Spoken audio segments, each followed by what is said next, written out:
Good day, everyone. My name is Ivan Tan, and today I will be presenting my individual case study for TMI6323.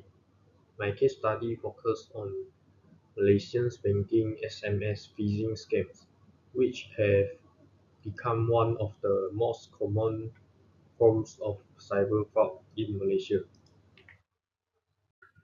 My presentation consists of three parts. First, I will explain how a Malaysian banking SMS scam is executed from a hacker's perspective. Second, I will discuss the countermeasures that can be implemented by the public, banks, and the government. Finally, I will present several creative ideas from a user's perspective. Let me begin with the hacker perspective. A Malaysian's banking SMS scam is usually carried out in six main steps. First is reconnaissance. Attackers gather victims' phone numbers from leaked database, social media platforms, and illegally purchased datasets. They often target customers of major banks such as Maybank, CIMB, and RHB. Second, attackers create fake SMS messages. They spoof the bank's sender ID, use urgent messages such as "account suspended" and included a lookalike phishing URL to create panic and encourage victims to click. Third is mass distribution. Attackers send thousands of fraudulent messages using SMS broadcaster tools or SIM farms.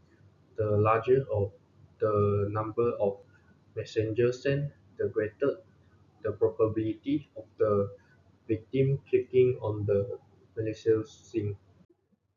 Next, the step 4 is attackers deploy a phishing site. Victims who click the link are redirected to a clone banking website that looks identical to the legitimate bank website. The fake website silently capture login credentials. Next is attackers have a TSC and credential after uploading the victim's username and password. The attacker logs into the real banking portal and requires a TSC. The fake website then trick and victim into entering the TSC, allowing the attacker to capture it as well. Finally, attackers perform an authorized transfer with the victim's credential and TSC. Money is immediately transferred to a Mount account and withdrawn before the victim realizes anything. This attack is highly effective because it exploits both technical weakness and human psychology, especially fear, urgency, and trust. Next, I will discuss the recommended countermeasures. First, users should never click links contained in banking SMS message. Instead, they should manually type the official URL into their browser or use the official banking application. Second, users should always verify suspicious alert by calling the bank's official hotline list on the bank's official website. Third, users should enable real-time transaction notification so that any authorized activity can be detected immediately.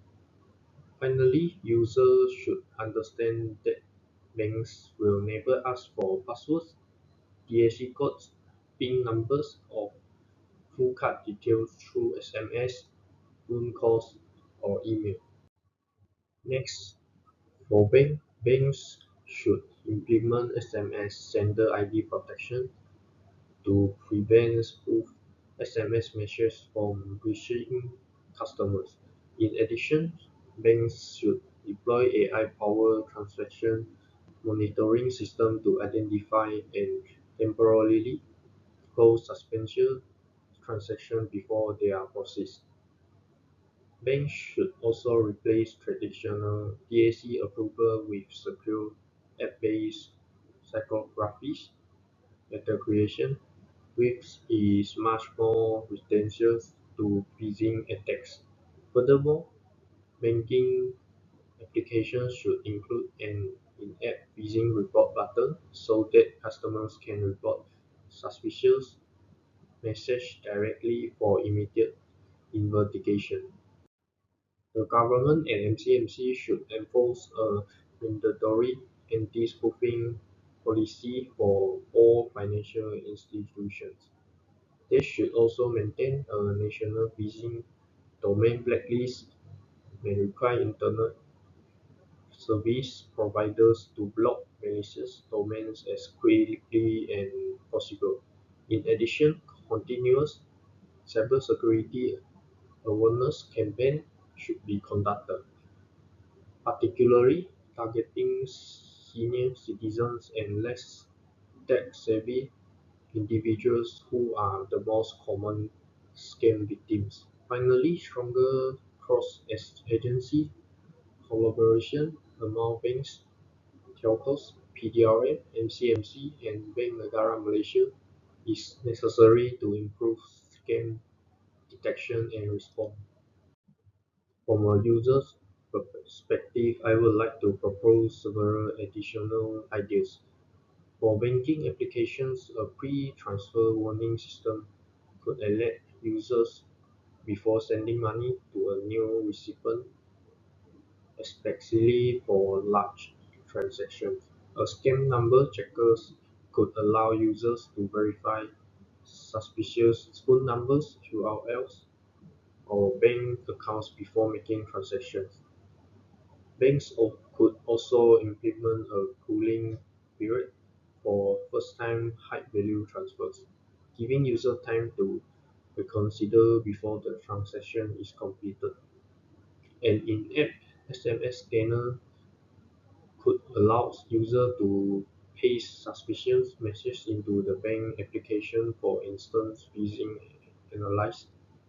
In addition, an AI scam detection assistant could monitor user behavior and provide warnings whenever suspicious transfer patterns are detected.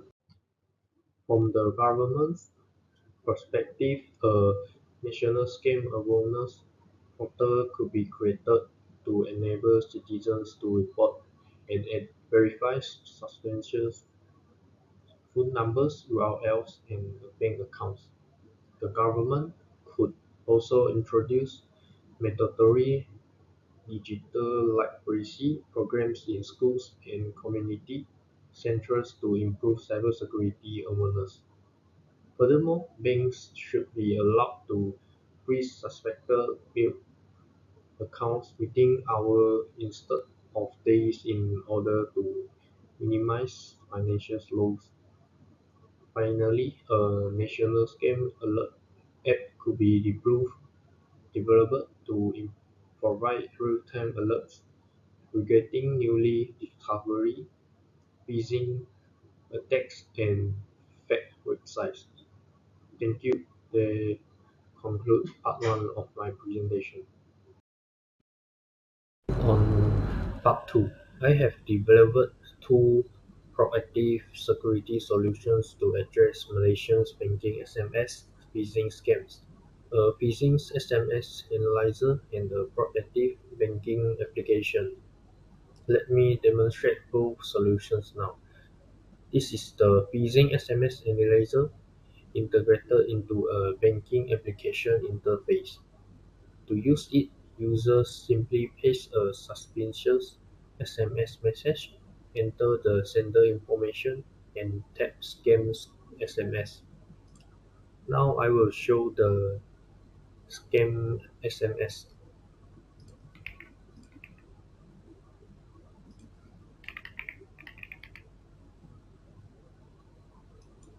Okay, the system uses a rule-based detection engine to analyze URL domains, suspicious keywords, urgency, indicator and sender identity. In this case, the message is classified as malicious. The system also displays a confidence score together with red flag indicators such as a suspicious URL domain and urgent language. Okay. Now I will paste the save SMS.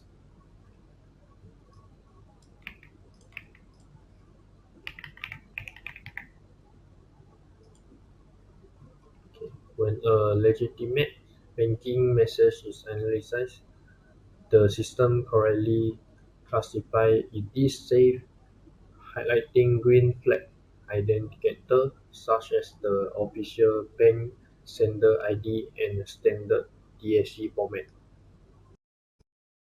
The proactive banking application. The key difference between this application and existing banking apps is simple. Current banking applications only reach after fault has been reported, whereas this application intervenes before the transaction is processed.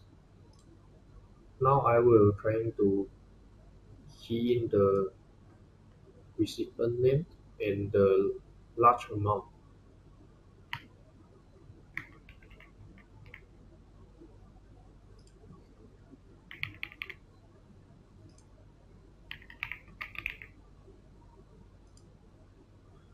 Okay, for a large amount transferred to a new recipient, a high-risk alert is triggered immediately. Then the user can either cancel or proceed with the transactions. Okay, now I will click the cancel. If the user cancel the transactions, they are redirected to a safety page containing the bank's scam reporting hotline. Now I will show if the user still want to transfer the amount. Then I will click this. I confirm this is safe, proceed. However, if the user still decides to proceed, the transfer is completed but notice. The system still display a warning message reminding the user to contact a bank immediately if the transfer was not authorized. This provides a final layer of protection even after the transaction is complete. To show the small amount,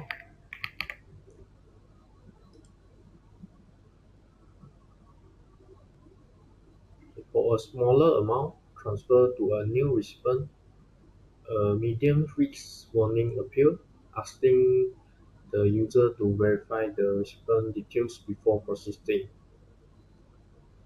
And I will proceed this transfer. Okay, the transfer is then completed. The part 2 demonstrated two proactive security solutions, a phishing SMS analyzer for early scam detection, and a proactive banking application that help prevent fraud before financial losses occur. Okay, thank you. That's all for my presentation.